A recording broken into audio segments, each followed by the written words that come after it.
You may think of sand as part of your beach vacation, but it's used for more than just sandcastles. It's a commodity like oil and copper and gold. If you look around you, everything is made of sand. It's a pretty crucial commodity, and even though sand can be found in nearly every single country on Earth, we could soon face a sand shortage. Turns out, sand is only second to water as the most consumed raw material worldwide. Sand mining is the largest mining industry in the world, and yet it flies under the radar, largely unregulated and unknown. All our society is basically built on sand. And how come there's no monitoring on that? And how come people are ready to kill someone else for sand in some region? It's used in construction, like critical infrastructure. And President Biden is diverting a lot of his attention to America's infrastructure.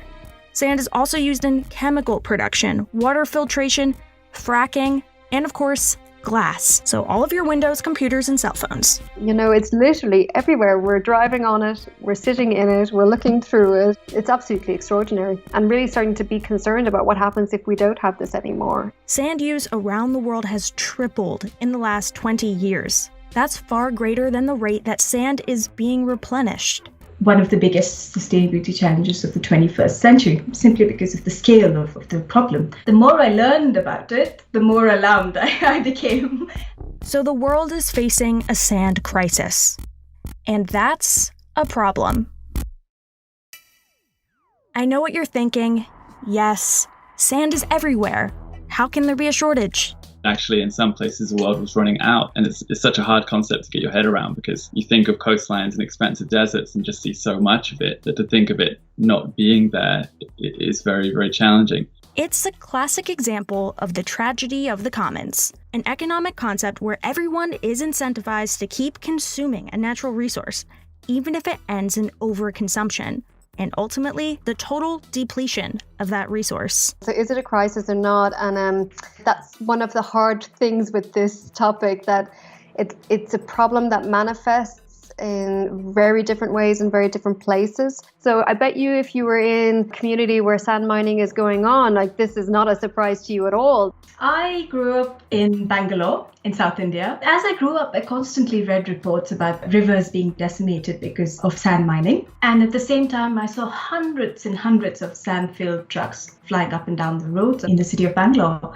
That was when the city was being transformed to the Silicon Valley of India, basically. Construction boom happening all over, and all that sand was coming from precious places.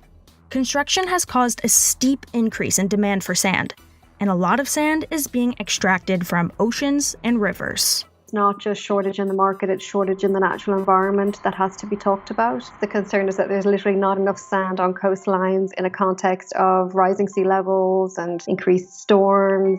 Sand crafted by water is more valuable than desert sand, eroded by wind. That makes desert sand too smooth, it doesn't bind together as well as other types of sand. Sand sourced and extracted from seabeds, coastlines, quarries, or rivers is more angular, so it locks together. And that's important because this kind of sand is a key ingredient in cement and concrete. And concrete is made up of 65 to 75% sand and gravel. Then there's glass.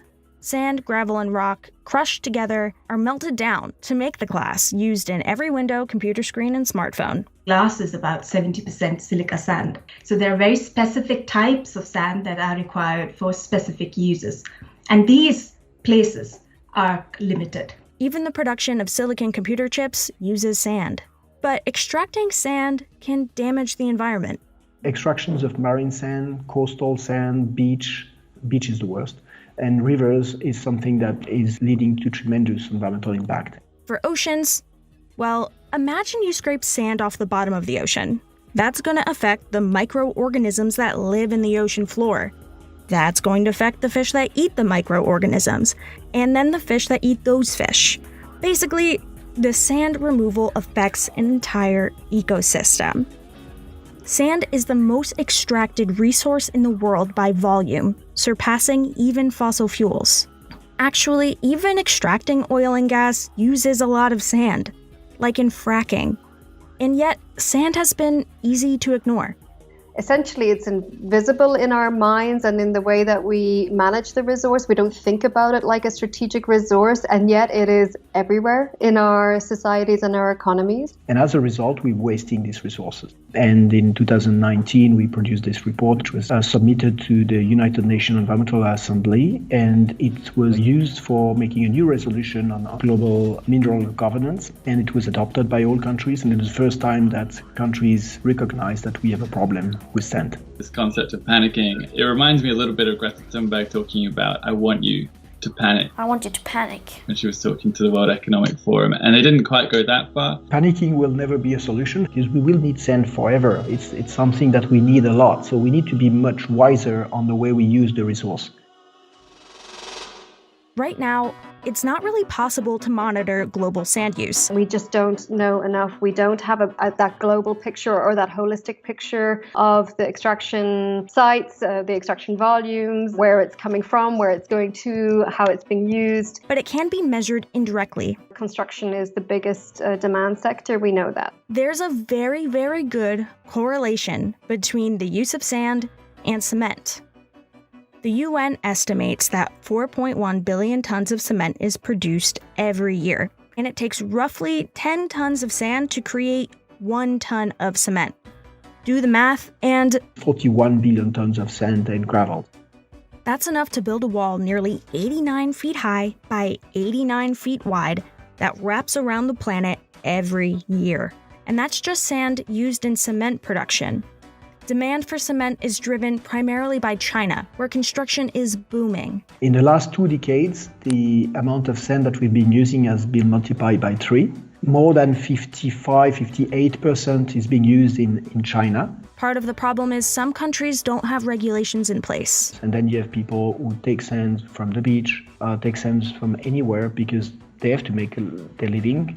If you have a shovel and access to a truck, then you're an entrepreneur. You're taking sand and you're selling it. In some parts of the world, there are even sand mafias. There are sand mafia. It is a problem. That's for sure. So in some countries where the governments, the policies do not exist, it's not even illegal to take sand. Plus, the world faces a rapidly growing population. By 2050, the world could reach nearly 10 billion people.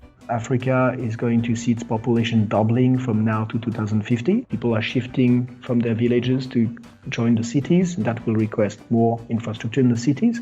All of that will request a lot of sand. Sand can't be extracted or sourced sustainably to meet demand from a world of 10 billion people without effective planning and regulation. If you're a local government, you need to have a solid land planning, identify where the sand and gravel should be extracted. The challenge is understanding where it's okay to take it from and how much. So it's important to plan ahead and to plan alternatives. It's a time for innovations in this area. There's no one-size-fits-all solution for the looming sand crisis. We need many solutions that, will also work together. It's not going to be like one alternative material is going to make the difference. I think it's going to have to be a big group effort, a big push collectively to figure this out. Finding alternatives to sand, including recycled materials, may help. We can recycle concrete so that we're not wasting that by dumping these resources as a waste, because it's not a waste, it can be recycled. Current economy is geared towards mining this material at extreme cost to the environment and to society, but that isn't factored in. We kind of build things, and then at the end of life, we simply toss it in the landfill. So it's a very linear economy. But changing this to a circular economy can be a significant solution. And the circular economy is a way that keeps materials in use for longer. We can improve extracting in a better way by doing environmental impact assessment prior to mine, then mining in an appropriate way, respecting social and environmental conditions. Then we can reduce the amount of sand by being much more clever on how we use it. So that means planning for longer term in terms of having a building that is knocked down after 20, 30 years. We expand that to 50, 60 years. Sand is a finite resource. Every time we remove sand from the ecosystem, we are taking away critical habitat. We are taking away coastal security because the sand along the coast acts as a storm buffer. So when we extract sand, it comes at a cost. And this needs to be really, really balanced with the needs of future generations.